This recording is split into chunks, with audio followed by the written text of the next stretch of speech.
పరిశుద్ధమైన పవిత్రమైనటువంటి ఈ దినం దేవుని సన్నిధానంలో చేరి వచ్చుట మనకి ఎంతో ఆశీర్వాదకరం. ఎందుకంటే ప్రభు మనల్ని సృష్టించి తన స్వరూపం నందు మనకు సమస్త ఆశీర్వాదంతో నింపి తన వాయువును ఊది మనల్ని బ్రతికించిన దేవుడు. 2024 వరకు మన పుట్టినాల మొదలుకు ఇంతవరకు కాపాడిన దేవునికి మనము ఎన్ని స్తుతులు ఎంత మహిమ చెల్లించినా తక్కువ. ఎందుకంటే నిజ దేవుడైన రక్షకుడైన మనం ఎంత ఘనపరుస్తామో అంత దేవుడు మనల్ని ఆశీర్వదిస్తాడు. మంచిది. వచ్చిన మీరందరూ కూడా దేవుని మాటల ద్వారా మరి మనమందరూ కూడా కొన్ని దేవుని వాక్యాలు నేర్చుకొని బలపరుస్తాం. ఎందుకంటే మనకు వాక్యం అనేది చాలా శ్రేష్టమైనది, విలువైనది. ఈ రోజుల్లో వాక్యం తక్కువ కానీ అనేక విధాలుగా వేరే వేరేగా జనాలకు మెప్పించే వాక్యాలు, మరి ప్రజలకు వారి యొక్క ఇష్టం వచ్చినట్టుగా నడిపించే ఒక జీవితం కావాలా. అయితే మనం అట్లా కాదు. దేవుని వాక్యంలో ఏముందో వాక్యాన్ని మనం నేర్చుకొని వాక్య ప్రకారం ప్రభువుని మనం మహిమపరిచినప్పుడు దేవుడు మనల్ని ఆశీర్వదిస్తాడు. చాలా సంతోషం. ప్రియ దేవుని బిడ్డలారా, దేవుని వాక్యానికి మనం ముందుకు సాగుదాం. మొదటి సమూయేలు గ్రంథం, పాత నిబంధనలో మొదటి సమూయేలు గ్రంథం 2వ అధ్యాయం 30వ వచనాన్ని మనం చూసుకుందాం. మొదటి సమూయేలు 2వ అధ్యాయం 30వ వచనం. నీ ఇంటి వారును నీ పితరుల ఇంటి వారును నా సన్నిధిని యాజకత్వము జరిగించుదురని యెహోవా ఆజ్ఞయించినను ఇప్పుడు అది నా మనసులకు కేవలము ప్రతికూలమైనని ఇశ్రాయేలు దేవుడైన యెహోవా సెలవిచ్చుచున్నాడు. కావున యెహోవాకు ఎదురుగా నన్ను గనపరచు వారిని నేను గనపరచుదును, నన్ను తృణీకరించు వారు తృణీకారముందుదురు. దేవుని స్తోత్రం. బైబిల్లో ఆఖరి మాట మనం చూసాం ఇక్కడ చదివినట్టు. ఇదేమంటే నన్ను గనపరచు వారిని నేను గనపరచుదును, నన్ను తృణీకరించు వారిని నేను తృణీకరించుదును. అంటే దేవుడు మరి ఆ దినాల్లో ఇశ్రాయేలు వారి యొక్క జీవితాల్లో వారు చాలాసార్లు దేవుని తృణీకరించారు. వారు దేవుడు చేసిన మేలులను మర్చిపోయారు. కాబట్టి దేవుని యొక్క విషయంలో మనం గమనిస్తున్నప్పుడు చదివిన వాక్య భాగంలో నన్ను గనపరచు వారిని నేను గనపరచుదును, నన్ను తృణీకరించు వారిని నేను తృణీకరించు. అంటే దేవుని దృష్టిలో మనం ఎంత దేవుణ్ణి ఆరాధిస్తామో, ఎంత దేవుని సన్నిధిలో భక్తిగా వస్తామో, ఎంత దేవుడు చేసిన మేలులను మనం జ్ఞాపకం చేసుకుంటామో, ఎంత దేవుడు అంటే ఎక్కువగా మనం ఆయనకు మొదటి ప్రథమ స్థానం ఇస్తామో, అప్పుడు దేవుడు కూడా మనల్ని అంత స్థానంలో నిలబెడతాడు. నువ్వు ఎంత దేవుణ్ణి తృణీకరిస్తావు. చాలాసార్లు మనం అంతే కదా, ఆ టైం 10 గంటలు అంటే ఎప్పుడో వచ్చేది, అనేక ఒక వారం వస్తే 2 వారాలు రాకుండా ఉండేది. తర్వాత ఇంట్లో బైబిల్ చదువుకుండా ఉండేది, ఇంట్లో కుటుంబ ప్రార్థన లేకుండా ఉండేది. ఓకే, మన వైదిక జీవితంలో ఒక క్రైస్తవుడు అనేవాడు దేవుడి సన్నిధానంలో కూర్చొని మోకాళ్ళ నుంచి ప్రార్థన చేసేది. ఇవన్నీ కూడా దేవుడు బైబిల్లో మనకు నేర్పించినాడు. చాలా భక్తుల ద్వారా మనకు చాలా నేర్పించినాడు. ఏదో క్రైస్తవుడు అంటే బైబిల్ పడుతుంది, ఆదివారం పోయి బైబిల్ పడేసి ఇంకా వారమంతా బాగా ఎంజాయ్ చేసుకుని నీకు ఇష్టం వచ్చినట్టు జీవించి లేని అనేకమైన తప్పులు పాపాలు లోకంలో జీవిస్తుంటే నువ్వు దేవుని బిడ్డ అనిపించుకోలేవు. ప్రతి ఉదయం సాయంకాలం రాత్రి ప్రభుని మనం కనపరచాలి. బైబిల్లో దానికే దానియేలు ఏం చేసాడు? దేవుని గనపరుస్తూ ప్రార్థన చేశాడు. అన్న దేవుని గనపరుస్తూ ఎంతో ప్రార్థన చేశాడు. బైబిల్లో పౌలు ఎన్ని కష్టాలు వచ్చినా తన జీవితంలో దేవుని పనిని దేవుని గనపరుస్తూ దేవుని మైపరుస్తూ దేవుని ఎక్కువగా కొనియాడారు. కాబట్టి క్రైస్తవులు అంటే ఏదో మన జీవితాలు అనుకుంటాం, ఆడపోయి బాగా అరుచుకోవాలా, ఆడపోతే బాగా ఇది ఉండాలా, మేమెంతో బాగా వినాలా అనేక మళ్ళా పాత జీవితంలో పాత బ్రతుకు కాదు.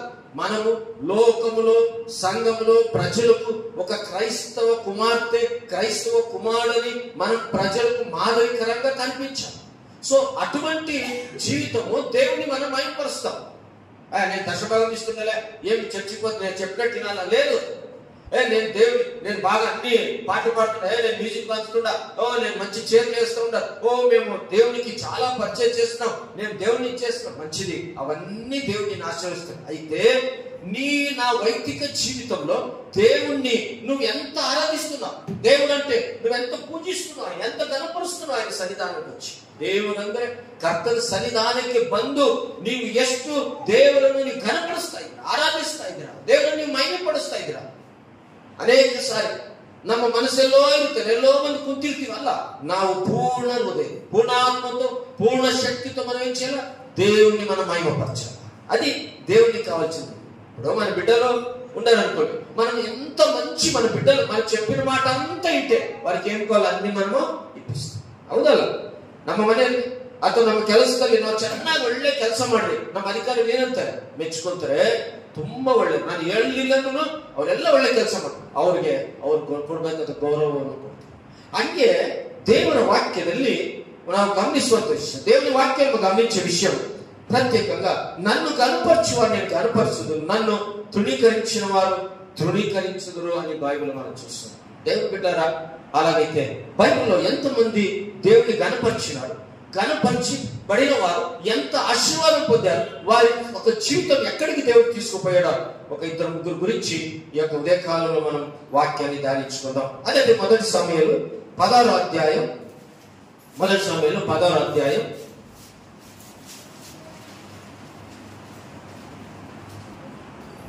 మనం చూసినప్పుడు 16వ అధ్యాయం 1 నుంచి 13 వచనాలు చాలా ఉన్నాయి కాబట్టి మనము క్లుప్తంగా మనం చూసుకుందాం. మొదటి సమయంలో 16వ అధ్యాయం 1 నుంచి 13 వచనాలు మనం చూస్తున్నాం. ఇక్కడ గమనించినప్పుడు దేవుని వాక్యంలో మరి దావీదు యొక్క జీవితంలో మనం చూస్తున్నాం. దావీదు దేవుణ్ణి ఘనపరచువాడు గనుక ఇక్కడ మనం గమనిస్తున్న విషయం అంటే ఆయన దేవుని యొక్క విషయంలో చాలా ఆశీర్వాదాలు పొందారు. ఓకే, మీరు ఒక మాట త్వరగా మనం ఈ వాక్యాన్ని మనం చూసుకుందాం. గొర్రెలో కాపరి ఉన్న దావీదును దేవుడు ఎట్ట బయటికి తీసుకుని వచ్చినాడని మనం చూసుకున్నప్పుడు దయచేసి 10వ వచనం నుంచి చూసుకుందాం. యెషయి తన 7 కుమారులను సమూయేలు ఎదుటికి పిలువగా, సమూయేలు యెహోవా వీరిని కోరుకొనలేదని చెప్పి, నీ కుమారులందరూ ఇక్కడ ఉన్నారా అని యెషయిని అడుగగా, అతడు ఇంకా కడసారి వాడున్నాడు, అయితే వాడు గొర్రెలను కాయించున్నాడని చెప్పారు.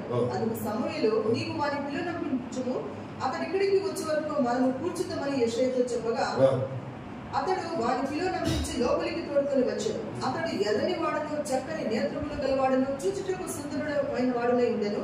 అతడు రాగానే, నేను కోరుకున్న వాడు ఇతడే, నీవు లేచి వానిని అభిషేకించమని యెహోవా సెలవీయగా, సమూయేలు తైలపు కొమ్మును తీసి వాని సహోదరుల ఎదుట వానికి అభిషేకం చేశాను. నాటి నుండి యెహోవా ఆత్మ దావీదు మీదకి బలముగా వచ్చెను. తర్వాత సమూయేలు లేచి రామాకు వెళ్ళిపోయాను. ఇక్కడ మనం చూస్తున్నాం దావీదు యోషియా ఆఖరి కుమారుడు. ఇప్పుడు మనకేం చేయాలా?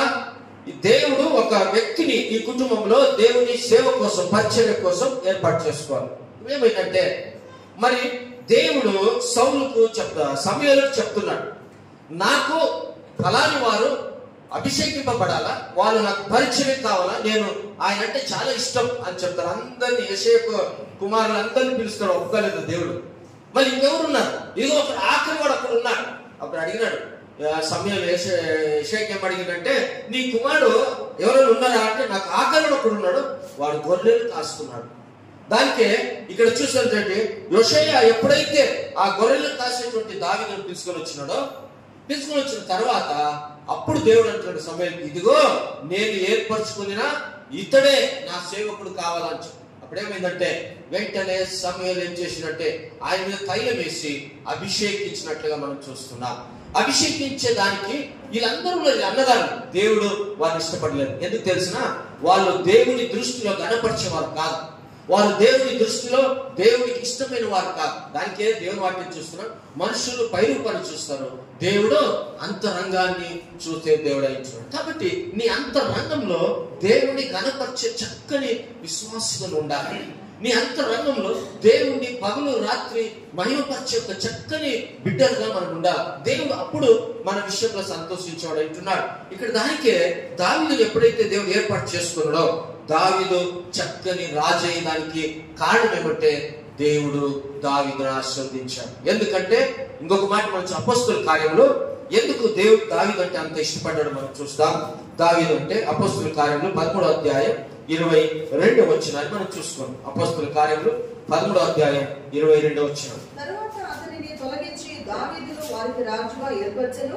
మరియు ఆయన, నేను నా యెషయి కుమారుడైన దావీదును కనుగొంటిని, అతడు నా ఇష్టానుసారుడైన మనుషుడు, అతడు నా ఉద్దేశములన్నీ నెరవేర్చనని చెప్పి అతని గురించి సాక్ష్యం ఇచ్చాను. వినండి, దేవుడు దావీదు గురించి చక్కని సాక్ష్యం. ఏం సాక్ష్యం ఇస్తున్నాడంటే, అపోస్తలుల కార్యంలో 13:22 తీసినారు కదా, ఏమి ఇస్తున్నాడంటే ఇక్కడ మన అతన్ని తొలగించి దావీదు వారికి రాజుగా ఏర్పరిచాను. ఎవరు తొలగించినాడంటే సౌలును. వారికి 40 ఏళ్ళ వరకు వారికి ఒక సేవకుడుగా మంచి పరిపాలించే రాజుగా చేస్తే దేవుడు సౌలును తొలగించాడు. తరువాత నిన్ను తొలగించిన దావీదును వారికి రాజుగా ఏర్పాటు చేసెను. మరి ఆయన నేను యోషీయా కుమారుడైన దావీదును కనుగొంటిని. దేవుడు ఏమంట యోషీయా కుమారుడైన దావీదును నేను కనుగొంటిని. ఎక్కడ కనుగొన్నాడు? దావీదు అడవిలో ఉన్నాడు, గొర్రెలు కాసుకుంటున్నాడు. దేవుడు అంటే అంత వీణతో ప్రభువుని మహిమపరుస్తున్నాడు, స్తుతిస్తున్నాడు. తనకున్నటువంటి ఆ యొక్క జీవితం అంతా దేవుని గణపరుస్తున్నాడు. దేవుని గణపరిచే దావీదుని దేవుడు చూశాడట. అతను నా ఇష్టానుసారైన మనుషుడు. కన్నడలో ఏంటంటే అతనన్న హృదయానుసారవాద మనుష్యుడు అంటాయి. ఏదైతే అతనన్న హృదయానుసారవాద మనుష్యుడు అంటే దేవునికి ఇష్టమైనటువంటి విశ్వాసులు కావాలా. నామకార్థమైనటువంటి పై రూపంతో జీవించే విశ్వాసులు కాదు, విరిగి నలిగిన మనసుతో దేవుని ఆరాధించే విశ్వాసులు కావాలి. దేవుని కనపరిచే విశ్వాసులు దేవునికి కావాలి. దానికి దేవుడు ఆయన తన ప్రాణాన్ని ఎందుకు పెట్టాడు? ఆ కలవరసులు తన రక్తాన్ని ఎందుకు కార్చాడంటే ఆయన వలె మనం దేవుణ్ణి గణపరిచే వారు ఉండాలి. తండ్రి అయిన దేవుణ్ణి తన కుమారుడైన యేసుక్రీస్తు ఆయన చెప్పినది చేసినాడు, ఆయన చెప్పిందే గణపరిచాడు. ఆయన చెప్పిన రీతిగానే ఆ కలవరసులలో తన ప్రాణాన్ని పెట్టాడు, చనిపోయాడు, సమాధిలో పాతి పెట్టాడు, 3వ దినం లేచిన యేసుక్రీస్తు. కాబట్టి దేవుని చిత్తం నెరవేర్చారు. ఈ రోజు క్రైస్తవులు అనేవారు, దేవుని నమ్మిన వారు, నమ్మి రక్షింపబడిన వారు మనం ఏం చేయాలంటే దేవుని చిత్తాన్ని మనం నెరవేర్చాం. దేవుని ఇష్టపడేటువంటి విషయాలు నీకు ఏదో అది నువ్వు కనుగొనాలా. కాబట్టి దావీదుని ఏం చేసిండే దేవుడు? నా ఇష్టానుసారైన మనుషుడు, అతడు నా ఉద్దేశంలన్నీ నెరవేర్చని చెప్పి అతని గురించి సాక్ష్యం ఇచ్చాడు. అంటే దేవుడు ఏమంటే దావీదు దేవుని ఉద్దేశాలు నెరవేర్చాడు. అంటే దేవునికి దావీదు ఒక రాజుగా చేయాలని ఆశ ఉంది. రాజు అయిన తర్వాత దావీదు సరైనటువంటి ప్రజలను పరిపాలించాలనేటువంటి ఉద్దేశం దేవునిలో ఉంది. మరి దావీదు సరైన విధముగా ఆ యొక్క ప్రజలను ప్రేమించే ఉద్దేశం దావీదులో ఉందని దేవునికి తెలుసు. దావీదు దేవుణ్ణి రోజుకి 7 సార్లు స్తుతించాలా అనే ఉద్దేశం దేవునికి ఉంది. దావీదు రోజుకి 3 మారు దేవుని సన్నిధానంలో ప్రార్థించాలనే ఉద్దేశం దేవునికి ఉంది. దావీదు నమ్మకమైన ఒక సేవకుడుగా ఆయన ఈ లోకంలో ఆయన దేవుడు ఏర్పాటు చేసుకున్నట్టు కొలమంతా కూడా దావీదు దేవునికి ఇష్టానుసారంగా ఉంటాడని. కాబట్టి దేవుని యొక్క ఉద్దేశాన్ని మనం నెరవేర్చేవారు ఉండాలి. దానికే దావీదు గొర్రెల దొడ్డిలో ఉండే దావీదు, కాపరి దావీదు అయిన దేవుడు సింహాసనం మీద ఆయన కూర్చోబెట్టినాడు. గొప్ప రాజుగా ఆయన చేశాడు, ప్రజలు పరిపాలించబడగా చేశాడు, అనేకమైన కావ్యాలు రాసినాడు, అనేకమైన దేవుని యొక్క శక్తి నింపబడిన వాడై సింహాన్ని చీల్చినాడు, గొప్ప గొప్ప యుద్ధాలు గెలిచినాడు. దావీదు ఎక్కడికి పోయినా అక్కడ దేవుని ప్రసన్నత దావీదు మీద ఉంది. దావీదును తరిమి కొడుతున్నటువంటి సౌలుకు ఆయన ఉన్నటువంటి ఆ సౌలు 40 సంవత్సరాలు ఇశ్రాయేలు పరిపాలించిన కూడా సౌలు దేవునికి విధేయుడు కాలేదు. దానికే సౌలులో ఉన్నటువంటి ఆత్మ వెళ్ళిపోయి దేవుడి ఆ యొక్క సౌలుకు దురాత్మ వచ్చినట్టు మనం చూస్తాం. క్రైస్తవులారా, యేసు ప్రభువు నమ్మిన బిడ్డలైన మనం అంత మనం అనుకోనట్టే కావాలా సంఘంలో, అంత మనం అంటే సమాజంలో కావాలా, అంత మనం అనుకోనట్టే జీవించాలనేది అబద్ధమని మీకు నేను హెచ్చరిస్తున్నాను. దేవుడు ఏం అనుకున్నాడో అది నువ్వు గుర్తుపట్టి ప్రార్థించి తెలుసుకొని నువ్వు దాని ప్రకారం నువ్వు ప్రభువుకి ఇష్టంగా ఉంటే ఖచ్చితంగా దేవుడు నేను ఆశీర్వదిస్తాడు. ఖచ్చితంగా దేవుడు నీ జీవితాల్లో అనేక గొప్ప కార్యములు చేస్తాడు. కాబట్టి దావీదు ఏం చేసిందంట? దేవుని కనపరిచాడు కనుక ఇప్పుడు అపోస్తల కార్యానికి వచ్చాడు. ఎందుకు కనపరిచాడంటే దావీదు దేవుని హృదయానుసారుడు. దేవుడు హృదయాన్ని, నీ హృదయాన్ని, నా హృదయాన్ని చూసే దేవుడు అంటున్నాడు. నువ్వెంత దేవుని నీ జీవితాన్ని దేవునికి సమయం ఇచ్చినావో దేవుడు చూసేవాడు అంటున్నాడు. నువ్వెంత దేవుడు అంటే భయపడుతున్నావో దేవుడు నీ హృదయాన్ని చూసేవాడు అంటున్నాడు. నువ్వెంత దేవుడు అంటే నువ్వు సమయం ఇచ్చి ఆయన యొక్క విషయంలో నువ్వు ఎంత ప్రార్థిస్తున్నావో దేవుడు నీ హృదయాన్ని చూసేవాడు అంటున్నాడు. నువ్వెంత సంఘం అంటే ఆసక్తితో వస్తున్నావో దేవుడు నీ హృదయాన్ని చూసేవాడు అంటున్నాడు. ఈ లోకంలో నీకు వచ్చే కష్టాలను నువ్వు ఎట్లా ఎదురిస్తున్నావో దేవుడు నీ హృదయాన్ని చూసేవాడు అంటున్నాడు. ఈ లోకంలో నీవు నీ కుటుంబం ప్రభు కోసం ఎంత నమ్మకంగా ఉన్నావో దేవుడు నీ హృదయాన్ని చూసేవాడు అంటున్నాడు. అప్పుడు నిన్ను దేవుడు పైకి తీసుకొని వస్తాడు. హల్లెలూయా. అప్పుడు దేవుడు నిన్ను పైకి తీసుకొని వస్తాడు, నీ కుటుంబాన్ని దేవుడు పైకి లేపుతాడు. కాబట్టి మనము దేవునికి ఎట్లా ఉండాలంట? గణపరిచేవాడుగా ఉంటే ఖచ్చితంగా దేవుడు నిన్ను గణపరుస్తాడు. ఖచ్చితంగా నిన్ను గణపరుస్తాడు. సమూయేలు ఒక ప్రవక్తగా మారేదానికి కారణమే చిన్న వయసులో అన్న తీసుకొని వచ్చి ఎక్కడ ఇచ్చింది? దేవుని మందిరంలో చిన్న వయసులోనే ఇచ్చింది. బాలుడైన సమయంలో చిన్న వయసులో పాలు తాగేటప్పుడే దేవుడికి సమర్పించింది తన కుమారుడిని. పరిచర్య దేవుడికి ఇచ్చిన వెంటనే ఇప్పుడు ఏమైందంటే సమూయేలు దేవుని సన్నిధానంలో చక్కగా పెరుగుతూ ఉన్నాడు. యాజకుడైన ఏలీ వద్ద కాడ దేవుని పనిని నేర్చుకుంటూ ఉన్నాడు. యాజకుడైన ఏలీ కాడ దేవుడు తన సన్నిధానంలో ఏమి చెప్తాడో ఆ యొక్క విషయంలో బాలుడైన సమూయేలు ఎదుగుతూ ఉన్నాడు.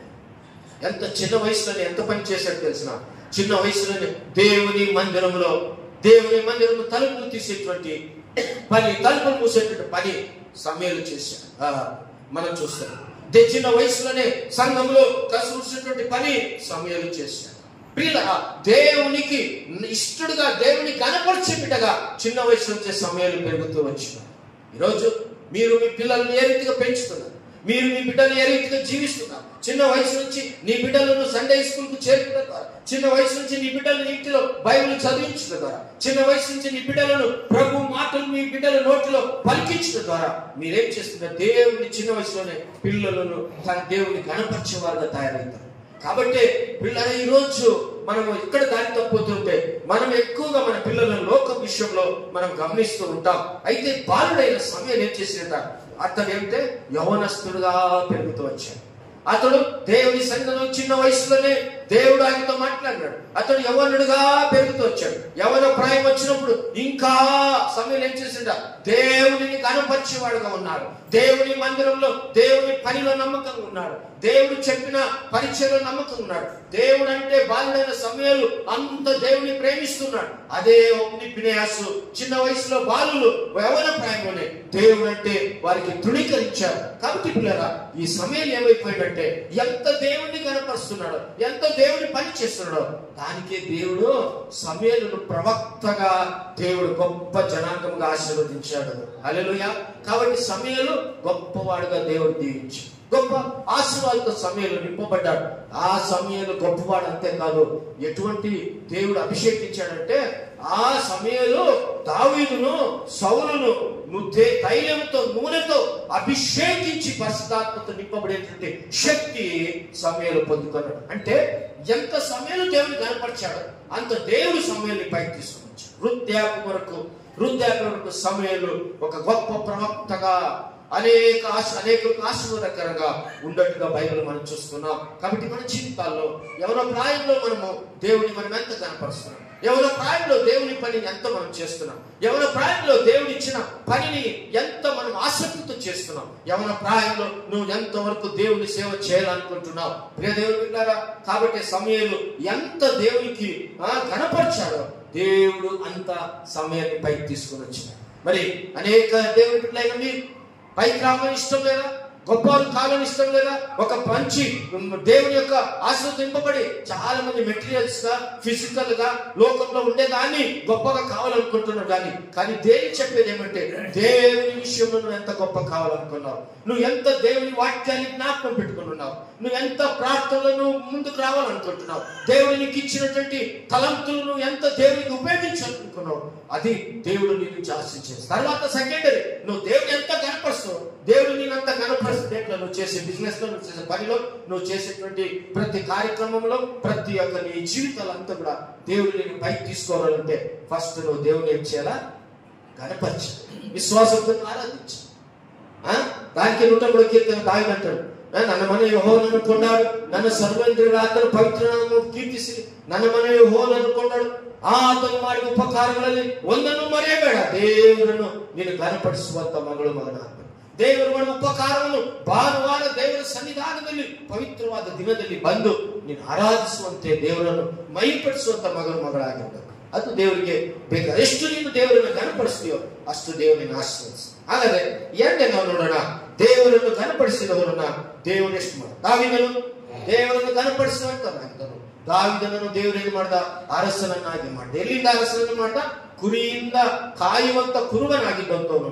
ಆತನು ಅನೇಕ ಇಸ್ರಾಯೇಲ್ ಜನರಿಗೆ ಅನೇಕರಿಗೆ ಅರಸನಾಗಿ ದೇವರು ಆ ಒಂದು ಸ್ಥಾನದಲ್ಲಿ ಕೂರಿಸ್ತಾರೆ. ಕಾರಣ ದಾವೀದನ ಹೃದಯವನ್ನು ದೇವರು ಬಲ್ಲವನಾಗಿದ್ದನು. ಆತನನ್ನು ದೇವರು ಘನಪಡಿಸ್ತಾರೆ, ಮೇಲಕ್ಕೆ ತಂದ, ಆಶೀರ್ವಾದ ಮಾಡಿದ, ಅಭಿವೃದ್ಧಿ ಪಡಿಸ್ತಾ. ಕಾರಣ ಆತನ ಹೃದಯವನ್ನು ದೇವರು ನಾವು ಬಹಳ ಜನ ಫೋನ್ಗಳು ಮಾಡಿದ್ರು ಚರ್ಚಿಗೆ ಬರಲ್ಲ, ಕೆಲವರು ಎಷ್ಟು ಸತಿ ಹೇಳಿದ್ರು ಚರ್ಚಿಗೆ ಬರಲ್ಲ, ಕೆಲಸ ಕೆಲಸ ಕೆಲಸ. ನಾನು ಬಹಳ ಸಾರಿ ಥಿಂಕ್ ಮಾಡ್ತಾ ಇದ್ದೆ, ಏನ್ ಥಿಂಕ್ ಮಾಡ್ತಾರೆ, ಅರೆ ಈ ರಾತ್ರಿ ಪ್ರಾಣ ಹೋದ್ರೆ ಇದೆಲ್ಲ ಏನಾಗುತ್ತೆ? ಸ್ವಲ್ಪ ನೀವು ಇಮೇಜ್ ಮಾಡಿ, ಒಂದ್ಸತಿ ನೀವು ಇಮೇಜ್ ಮಾಡಿ ನಿಮ್ಮ ಜೀವಿತದ ಬಗ್ಗೆ ಒಂದ್ಸತಿ ನೀವು ಥಿಂಕ್ ಮಾಡಿ. ಒಂದ್ಸತಿ ನೀವು ಜಸ್ಟ್ ಕುಂತಿದ್ದೀರಾ, ಕಣ್ಣು ಮುಚ್ಚಿ ಒಂದ್ಸತಿ, ಅಲ್ಲ ಈಗ ನನ್ನ ಪ್ರಾಣ ಹೋಯ್ತು, ಅರೆ ಏನಾಯ್ತು? ಹೆಂಡತಿ ಮಕ್ಳು ಏನಾಯ್ತು? ಆಸ್ತಿ ಏನಾಯ್ತು? ನೀವು ಇರೋವೆಲ್ಲ ಏನಾಯ್ತು? ಒಂದ್ಸತಿ ಇಮೇಜ್ ಮಾಡಿ, ಒಂದು ಸತಿ ಏನಾಯ್ತು? ಎಲ್ಲ ಏನಾಗುತ್ತೋ ಗೊತ್ತಿಲ್ಲ, ನೀವು ಗೊತ್ತಿಲ್ಲ, ನನಗೆ ಗೊತ್ತಿಲ್ಲ. ಎಲ್ಲ ಹೋದ್ಮೇಲೆ ಏನೇನು ನಡೀತದೋ ಭೂಲೋಕದಲ್ಲಿ ಸಮಾಜದಲ್ಲಿ ನನ್ಗೆ ಗೊತ್ತಿಲ್ಲ. ಆದ್ರೆ ದೇವರ ಮಕ್ಕಳಾದ ಇರುವಷ್ಟು ಕಾಲ ಕರ್ತನ ಒಂದು ವಿಷಯದಲ್ಲಿ ನಾವು ದೇವರನ್ನು ನಾವೇನಂದ್ರೆ ಘನಪಡಿಸುವಂತರಾಗಿ, అంటే ఏం చెప్పేది, నేను నన్ను గణపరచువాడు, నేను గణపరచు, నన్ను తృణీకరించువాడిని నేను తృణీకరము చేసేదను. కాబట్టి నీవు దేవుడి గణపరుస్తుడు, దేవుడు నేను ఇంకా ఎక్కువగా ఆశీర్వదిస్తాడు, దేవుడిని గొప్పగా దీవిస్తూ ఉంటాడు. పిల్లల మనిషి జీవితం అల్పకాలం, మనిషి బ్రతుకు కొద్దిసేపు, మనిషి లోకంలో మరి నీటి బిడగబట్టి ఏ క్షణం ఏం సంభవిస్తుందో తెలియదు. కాబట్టి బ్రతికినంత కాలం ప్రభు పాద సన్నిధానానికి నువ్వు పోవాలంటే నువ్వు ఎక్కువగా దేవుడిని ప్రేమించు, ఎక్కువగా దేవుడిని ప్రేమించు. లోకాన్ని కానీ లోకంలో ఉండే విషయాలు కానీ పోయిన వారం అదే వాక్యం చెప్తుంది. ఈ లోకంలో ఉండే సమస్తాన్ని నువ్వు దేశిస్తూ దేవుడిని నువ్వు ఎక్కువగా ప్రేమించు, దేవుడిని ఎక్కువ కనపరచు. దేవుడు నిన్ను ఆశీర్వదిస్తాడు, నీ పిల్లల తరములను దేవుడు దీవిస్తూ ఉంటాడు. రెండోది మనం చూస్తున్నాం, దానియేలును దేవుడు ఏం చేశాడు? గణపరిచినాడు. దానియేలు దేవునికి ఇష్టానుసారుడు, హృదయానుసారుడు. కాబట్టి దావీదు ఎక్కడైతే దేవుని యొక్క సన్నిధానంలో అతడు గొప్ప రాజుగా దేవుడు దీవించాడు. ఆయనకైతే దానియేలు గురించి కొద్దిసేపు మనం చూసుకుందాం. దానియేలు రాసిన గ్రంథం 6వ అధ్యాయం, దానియేలు రాసిన గ్రంథం 6వ అధ్యాయం 10-11 మనం చూసుకుందాం. ఇంటి శాసనము సంతకము చేయబడినని దానియేలు తెలుసుకొనెను.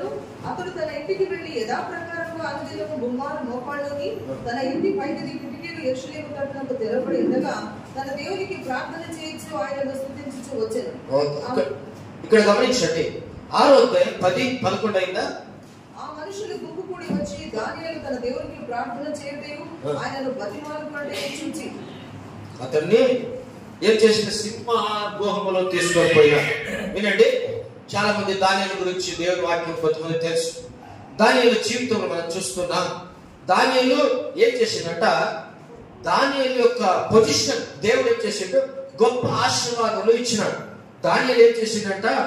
అతడు తన జీవితాల్లో మరి గొప్ప ఆశీర్వాదం దేవుడు దానియేలుని పైకి తీసుకుని వచ్చినాడు. ఇదేమైందంటే చూసే వాళ్ళకి ఏమైందంటే అనేకులకు అసూయ వచ్చింది. ఎక్కడ వచ్చిందంటే 3వ అధ్యాయం 24 వచనం చూసుకున్నాం. 3వ అధ్యాయం 24 వచనం.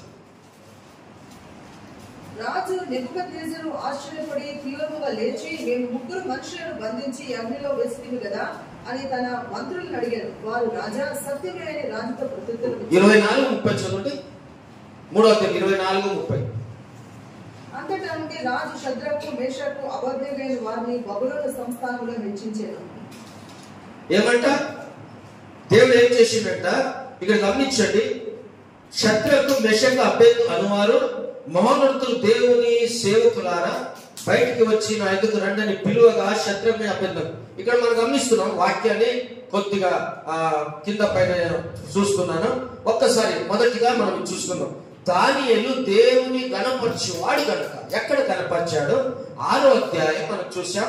6వ అధ్యాయం 10వ వచనంలో మనం చూస్తున్నాం. ఇక్కడ ఏమైందంటే దానియేలుని ఏం చేసిందంటే ఒక సింహము గవిలో దానియేలుని పడవేయాలని కుతంత్రం చేశారు. ఎందుకు చేశారంటే ఇక్కడ మనం చూస్తున్నాం. ఇప్పుడు మీకు క్లియర్గా అర్థమైతే నేను చెప్తాను. 6వ అధ్యాయం నేను చదువుతాను.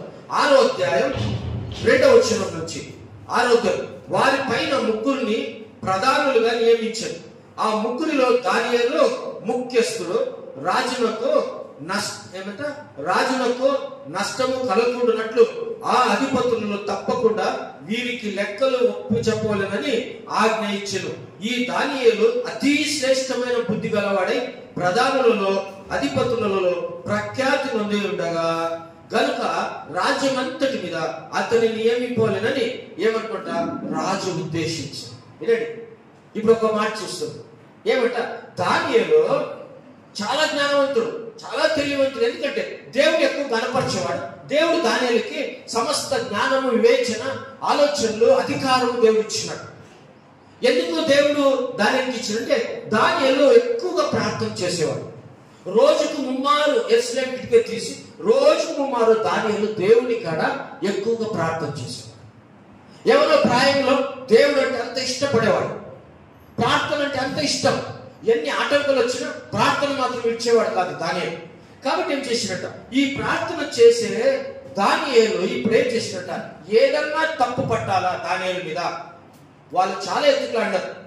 అక్కడ ఉండే ప్రధానులంతా కూడా దానియేలు మీద తిరగబడాలని ఎన్నెన్నో అధిపతులు అందరూ కూడా దానియేలు మీద తప్పు పట్టి దానియేలు ఏం చేయాలి, ఇరికించాలని అనుకున్నారు. అయితే దానియేలు ఏం చేసిండు, వారు ఎంత తప్పు పట్టాలన్నా కూడా దానియేలు ఏం చేసుకోని కాలేదు. కారణం ఏమంటే దానియేలు దేవుని సన్నిధానంలో వాళ్ళు ఎక్కడ పట్టుకోవాలంటే ఎవరు కూడా నువ్వు తప్ప వేరే దేవుని ఎవరు కూడా ప్రార్థన చేయకూడదు మరి అని చెప్పి ఏం చేసిండే, అధిపతులు అందరూ కూడా ఏం చేసిందట, అధికారి అయినటువంటి దర్యావేషుకి చెప్పిన తర్వాత ఏమైపోయిందంటే దానియేలు చెప్పారు, అందరూ ఎవరు కూడా ప్రార్థన చేయకూడదు, నేను తప్ప వేరే దేవుడు ఉండకూడదు అని చెప్తే దానియేలు ఏం చేసిందంట, దానియేలు భయపడలేదు.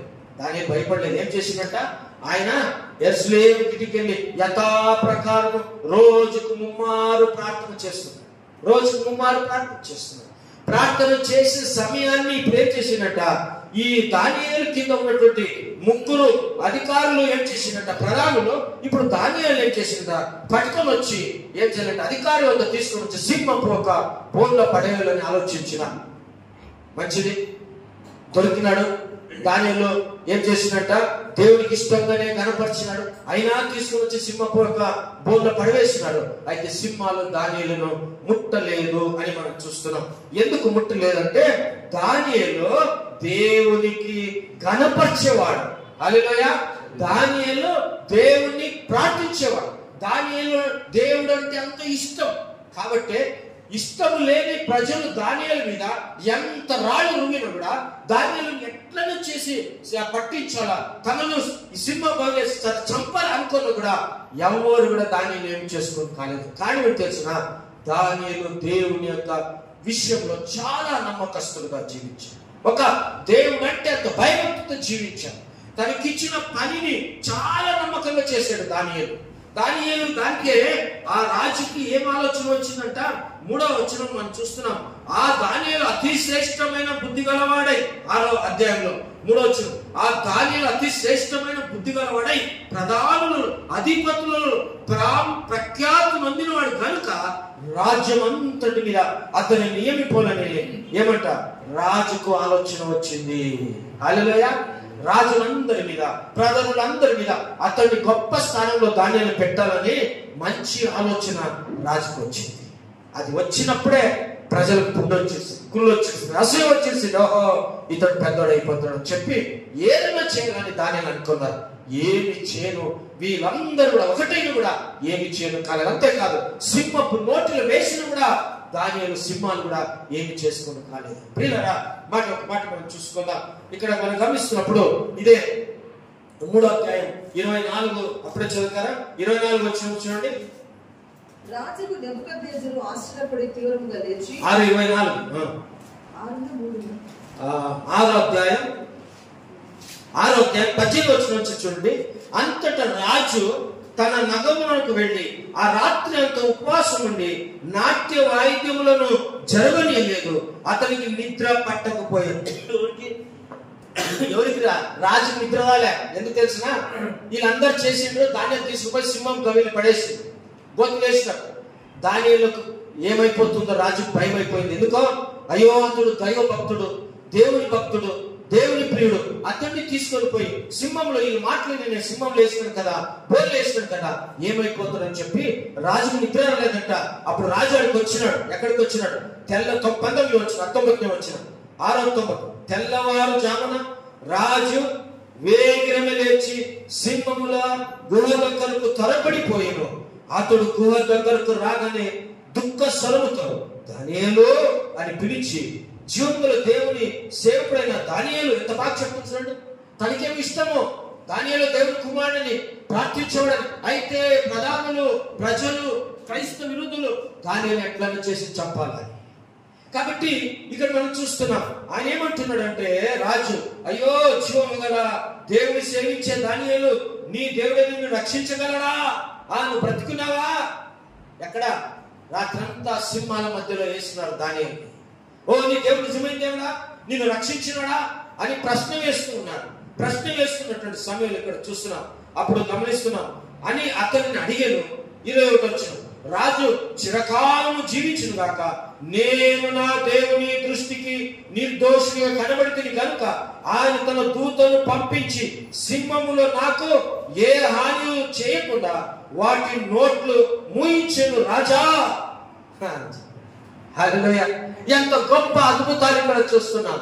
అయ్యా, నా దేవుడు తన దూతలను పంపించాడు. నేను దేవుని కనపరిచేవాడిని. దేవుడు అంటే ఇష్టము. దేవుడు అంటే నేను 3 రోజులు 3 సార్లు ప్రార్థన చేసేవాడిని. దేవుడు ఇచ్చిన పనిని నమ్మకంగా చేసేవాడిని. కాబట్టి నన్ను ఏ ఒక్క సింహాలు కూడా నన్ను ఏమి కరసలేదు. రాత్రి అంతా నా పక్కన సింహాలు పండుకున్నాయి. సింహాలతో నేను ఆట్లాడుతున్నాను. సింహాలు నన్ను చూస్తూ నవ్వుతా ఉండే. ఏం తెలిసిన, నా తండ్రి అయిన దేవుడు సింహాల నోరు మూపించాడు. ఎట్లా మూపించాడు? దేవదూతలను పంపించాడు. హల్లెలూయా! ఈరోజు ప్రేమ బిడ్డలారా, నీకు ఎన్ని కష్టాలు వచ్చినాయో, ఎన్ని రోగాలు వచ్చినాయో, సమస్యలు వచ్చినాయో, కొన్నిసార్లు నువ్వు కొని తెచ్చుకుంటావు, దేవుడు నీకు ఇచ్చేవాడు కాదు. చాలా మందికి చాలా సార్లు కష్టాలు కష్టాలు కష్టాలు సమస్యలు కొన్నిసార్లు ఎందుకు వస్తాయంటే, అది వారు తెచ్చుకునింది దేవుడికి ఇష్టం లేకుండా చేసిన పనులు కష్టాలు సమస్యలు వస్తూ ఉంటాయి. లేదా కొన్నిసార్లు దేవుడు మన పరీక్ష కోసం కష్టాలు ఇస్తాడు. నువ్వెంత నెగ్గుతావో, నువ్వెంత ప్రార్థిస్తున్నావో, నువ్వెంత దేవుడి నమ్మకంగా జీవిస్తున్నావు, దేవుడు నిన్ను పరీక్షించడానికి నీ కష్టాలు ఇస్తాడు. అలాగైతే నువ్వు ఎన్ని కష్టాలు వచ్చినా, ఎన్ని శోధనలు వచ్చినా, నీకు ఎన్ని సమస్యలు వచ్చినా, నువ్వు నిజంగా దానిలాగా ప్రార్థన చేస్తున్నావా? నీలో మన మోకాలు వంగుతున్నాయా? దేవుడు నువ్వు కనపరుస్తున్నావా? నువ్వు కనపరచబడాలంటే, నువ్వు ఆరోగ్యంగా ఉండాలంటే, నీ కష్టాలు పోవాలంటే, నీ అప్పులు తీరాలంటే, నీ సమస్యలు పోవాలంటే, సింహము లాంటి దుష్ట శక్తులు నీ మీద వచ్చినా కూడా నీ మోకాలు దేవుని కాడ వంగుతున్నాయా? నువ్వు దేవుడిని కనపరుస్తుంటే దేవుడు నిన్ను కనపరుస్తాడు. అలాగే దేవుణ్ణి, అటువంటి యేసును నువ్వు వచ్చి కనపరిచి ఆరాధించి మహిమపరిస్తే దేవుడు నిన్ను దీవిస్తాడు. ఆ దీవెనలతో నీ జీవితం సాగించుకో. ఆ దేవునితో నీ కుటుంబాన్ని ఆశీర్వదించుకోవడానికి ప్రభుని కనపరచు. దేవుడు ఈ మాటలు నీకు ఆశీర్వాదకరంగా ఉండును గాక. ఆమేన్. అందరు కళ్ళు మూసుకుందాం. దేవుడు